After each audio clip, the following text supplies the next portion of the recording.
ഈ ടീനേജ് പ്രായത്തിലുള്ള മക്കളെ അവർ ആൺകുട്ടികളും പെൺകുട്ടികളും അവർ ഒന്നിച്ചു വെച്ചിട്ട് അവർ കളിക്കുന്ന കളിയാണ്. മിക്കവാറും ഞാൻ കണ്ടിടത്തോളം എല്ലാ വീഡിയോയിലുള്ളത് അല്പവസ്ത്രധാരികളാണ്. എന്നാൽ ഇക്ക കണ്ട ആ അല്പവസ്ത്രമുള്ള വീഡിയോസ് അല്ലെങ്കിൽ ഇക്കനെ കാണിച്ച് പറ്റിച്ചു എന്ന് നമുക്ക് വിചാരിക്കാൻ പറ്റുന്ന ആ വീഡിയോ ഏതാണെന്നുള്ളത് ഇക്ക ഉടനെ പുറത്തു വിടണം എന്നാണ് എന്റെ ഒരു പൊതുസമൂഹത്തിന്റെ ഒരു ഇതും. ഇനി ഇക്ക കണ്ട സുംബ ഡാൻസ് എന്ന് പറയുന്ന വീഡിയോ ഇതുപോലത്തത് വല്ലതും ആണോടെ? ഇനി വേറെ വല്ല വീഡിയോസിൽ മ്യൂസിക് ഇട്ട് കണ്ടതാണോടെ? എന്തായാലും വിദ്യാഭ്യാസ കാര്യത്തില് മതനേതാക്കൾ ഇടപെടേണ്ട എന്നുള്ള ഇടതുപക്ഷ സർക്കാരിന്റെ ആ ഒരു നിരീക്ഷണത്തെ നമ്മൾ പ്രശംസിച്ചേ പറ്റൂ.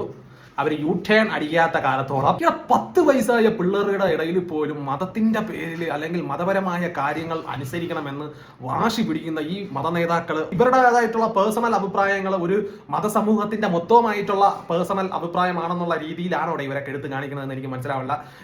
ഇവർ സ്വപ്നം കാണാതെ എനിക്ക് തോന്നുന്നു മറ്റേ അഫ്ഗാനിസ്ഥാൻ അല്ലെങ്കിൽ ഇറാനിൽ സ്ത്രീകൾ തല പോലും പുറത്തിട്ട തല്ലിക്കൊല്ലുന്ന ഒരു സമൂഹമാണോ ഇവർ ഇനി സ്വപ്നം കാണുന്നത്? അല്ലെങ്കിൽ ഇവർ അങ്ങനെ സ്വപ്നം കാണണമെങ്കിൽ ഇവർ അതേപോലുള്ള രാജ്യങ്ങളിൽ പോയി താമസിച്ച് ഇവരുടെയൊക്കെ നിരീക്ഷണ ബോധങ്ങൾ അതാത് രാജ്യങ്ങളിൽ നടത്തുന്നതല്ലേ നല്ലത്.